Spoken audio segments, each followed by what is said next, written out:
Alrighty, folks, we are back on the Zoom with one of the leading ladies in the cannabis industry, Ms. Priscilla Vilchis. Welcome. Welcome.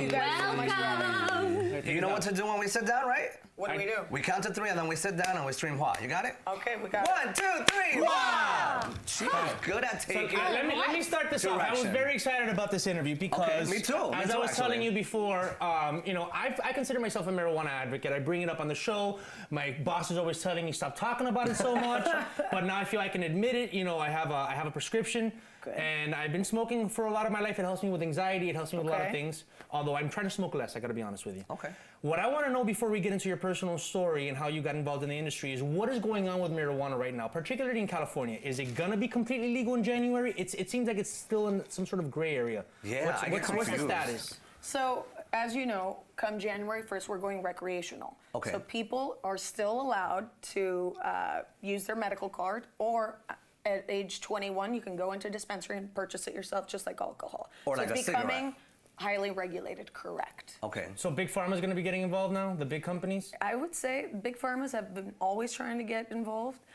Ultimately, the only reason I got into the industry was for the people. It was for the medical portion of it. Can you tell us a bit about what led you into the industry and how you got started? Well, before tell us what you are right now. Exactly. Tell us what you are right now. You are the CEO of a brand. So I applied in 2014 in the state of Nevada, and I was the youngest female to obtain the cultivation and production license. So I'm able to grow in a big industrial building and manufacture. So I can make edibles, lubricants. Lubricants are made out of weed? Absolutely, especially in Vegas. Oh my Jesus You're like the godmother of weed. Yes, she is la padrina of weed. So, La reina de weed. Are you like La Reina Sur of Linwood or something? So very recently, I also applied to California, and I won. I was the only female who was able to get it. Can you tell people, because there's a lot of money involved just to get the license. Can you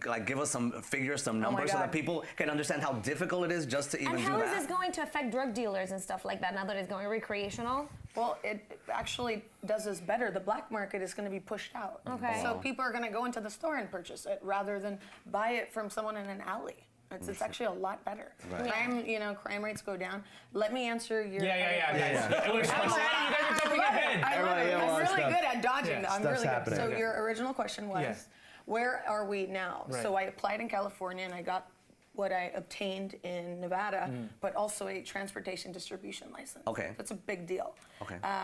What I plan to do, my ultimate goal, is to get it one day reimbursable by insurance carriers. Okay. It's not just big money. A lot of people think, oh my God, put your money together and let's go apply. It's not like that. It's extremely highly regulated. I had to go through FBI background checks. Wow. I mean, it was so intrusive. They had to know how many cars I owned. Whoa. They wanted to know everything about me. Wow. Why do they have to know all this stuff? It's not peaches and cream. It's because these licenses are extremely important, and they have to be in the right hands. Okay. I came from a healthcare background, so that helped me a lot. I work with physicians on a day-to-day basis. The only reason I invested and decided to go into marijuana was because I kept seeing an opioid addiction with physicians and patients. Right. People becoming addicted. So I thought there's got to be an alternative. So in 2013, I called my lawyers and I said, we're going to get into marijuana. Get me the best team, the best lobbyists, the best everything, and here we are today. Do you smoke marijuana yourself or use any of the products? I was told, I grew up in a Latino home, that if I touched it, I would die. Yeah, that was grew basically up like me this. too. My grandma, my grandpa, oh my God. I remember walking in the park smelling it, and they were like, oh, it's a skunk. Oh, don't worry. It's the same. It smells similar. Very back similar. then I didn't know, but it was very frowned upon. But I can honestly say, with knowledge and research, I explained to my parents, my abuelitos, everyone, and explained to them that there is a good in marijuana. There's CBD, there's THC. I know you're gonna have beautiful questions for me later, but there's so many good things that come from it now, and it's helping so many people. So Are your abuelitos smoking? They don't smoke. They're CBD takers. They're eating it in gummy bears. You'll have to break that down for me because I Explain don't the know difference what they between are. CBD and THC. Okay, so there's a marijuana plant, and there's two components, THC and CBD. CBD is the non-psychoactive hallucinogenic behavior that you get. It's basically what they're giving kids with epilepsy, and they're giving cancer patients everywhere right now. THC is the stuff that everyone likes to The smoke. recreational. The recreational portion of it that people will go into the store come, January 1st to feel, euphoria. That is the difference. So even if you come from out of state, like you can just purchase the weed come January 1st, and it won't be 21 and illegal. Okay, because every time that I have a friend here come from out of state, they're like, "We're gonna get weed," and I'm like, "I don't know. I don't smoke it. Am I gonna get arrested?" Well, look, Bruno, I don't want to throw Bruno out there and say that he may or may not smoke it like me. I do. So Bruno, he has a question. I'm very worried because what I think will happen with legalization is that the quality will go down and the price will go up. Can you comment on that not at all? There are new state mandate things that you have to do, policies and procedures, just like anything else. We have to get everything tested. The potency, everything's going to be there by law. Come January 1st, we have to, test everything. Okay, oh my God, everything. No So you have pesticides. to. It's going to be a lot cleaner than you buying it from an alley or the black market. So that means you do smoke it then. You have to try it. I don't smoke it. I'm a CBD taker. I take CBD. Okay. And why do you take it? Oh my God, it helps me sleep at night. Everyone should take CBD. CBD is great. It's you very can relaxing. buy CBD at Whole Foods and Trader Joe's. Oh wow. Yeah. Well, one of the things. It's very common. Look, when I was young, when I was 20, 21, I actually grew pot. I had 4 lights in a closet. This is actually how I got through college. No, this is how statute of limitations. I got through college this way. I was able to do an internship and not worry about paying my rent and all that stuff because I got kicked out of the house at 19 very early. Yeah, but not because of the marijuana. But when you deal with dealers, you don't know what you're getting, and you have to get whatever they have at the time. Yeah, it's actually when I started going to stores, I was like, wow, I have an option. I can see which is the highest THC because I go for the THC levels and all that stuff. And you actually have, you're able to pick and you have discretion. Pass the J. Pass the what? I'm kidding. I don't even J. know. That's what we used to call it in Miami, a joint. That's what it stands for. I was like, who? Jade? What? Yeah. Alrighty, folks, we are back with Priscila Vilches. So, when I lost my train of thought, honey. Maybe I smelled something too, and that's why. No, you've been in my stash. That's what you're doing. But no, let's start. Let's start I with want to Vivo know. here. So there's a lot of advocacy, obviously, for weed, especially in California, right? Sure. Nevada, blah blah blah. A lot of people love it. I get all the medicinal, whatever advantages of it and all that stuff. But I want to know how, when is the part where you don't actually recommend it? What are the cons of it? Because everybody can talk about the pros of weed and it's amazing for this and this and this, but there's a lot of people that are against it, right? No problem. So what are the cons from your point of view, from your perspective? And she meant pros. I know. not pros. Pros and cons. No. So What did I say? So listen, just like everyone else, everything you just said is very normal. Okay. It's extremely normal. People are out there, people watching. I discuss this with people every day. It's called community outreach. Explain to them. In Linwood, there were families out there who said, I don't want, a marijuana facility near my children's school. It was very common for families to ask this. But what they don't realize is, and these are pros, I'm trying to give you a con, but they're really, in my aspect, there isn't many. Look how many jobs I'm going to create. Look how much money I'm going to give to the city that's going to be donated to all the schools. What about the parents? Everything's highly regulated. It's not like we're going to be like a drug dealer selling it in an alley. You have to come into the store just like you purchase alcohol. 21 and over, everything's going to be regulated. As far as how do I explain to a parent, yes or no, there's CBD and there's THC. You have to explain to them everything. Explain to them, I've got videos of children that we've monitored from born to 1 year old to 4 who have now been able to go to school because they're taking CBD. And this all comes from a marijuana plant. Do you think that the city of Linwood accepted to have this plant in their city because other ritzier cities may not have wanted that? And But there's because also green Absolutely zones, not. though. No. There's green zones, though, Ultimately right? benefit The city of Linwood actually is very smart because they're doing it for the community. They're doing it because of how much money they're going to be able to increase and make the city better. So they've been front and center, and they've paved the way for other cities now to say, you know what, we want to do it too.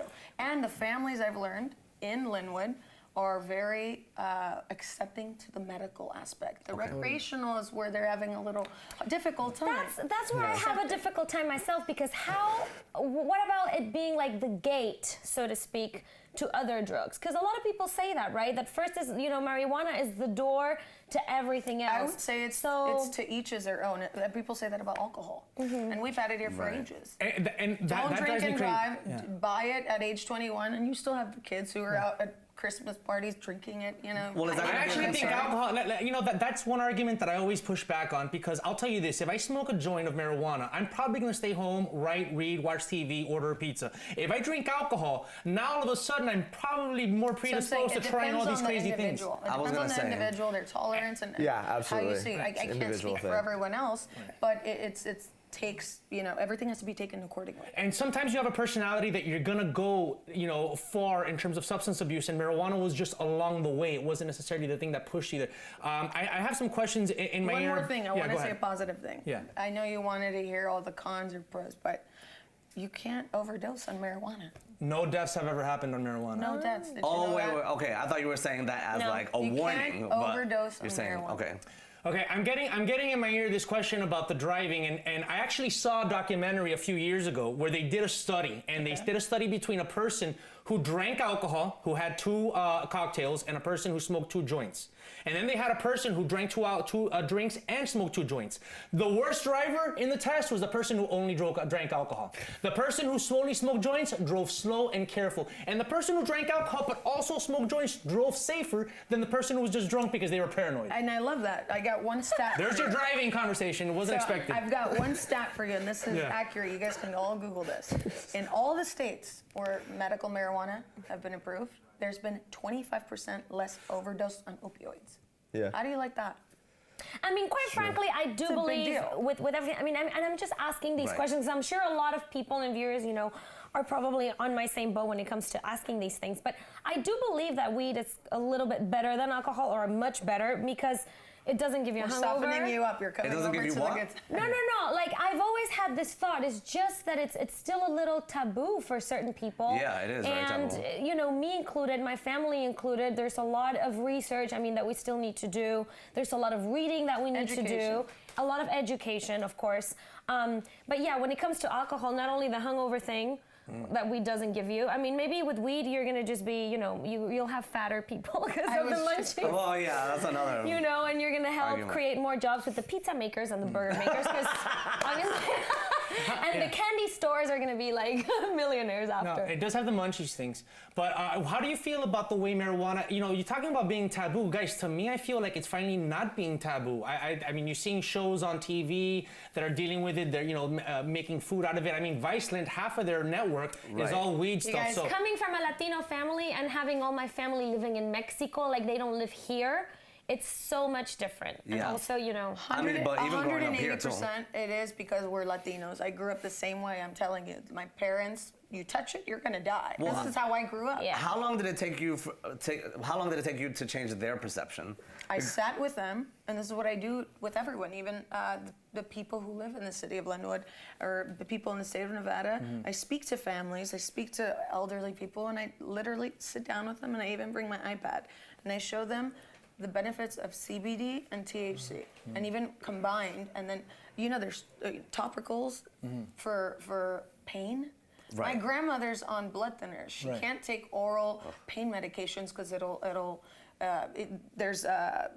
doesn't sit well with her blood thinners, so she can't take it. So she's got to be in pain. There's a topical we created that's got CBD, THC. She just applies it and doesn't affect her. Wow. There you go. My grandma's a cannabis There you user. go. Yeah. But And- things like this, it's not always about smoking it.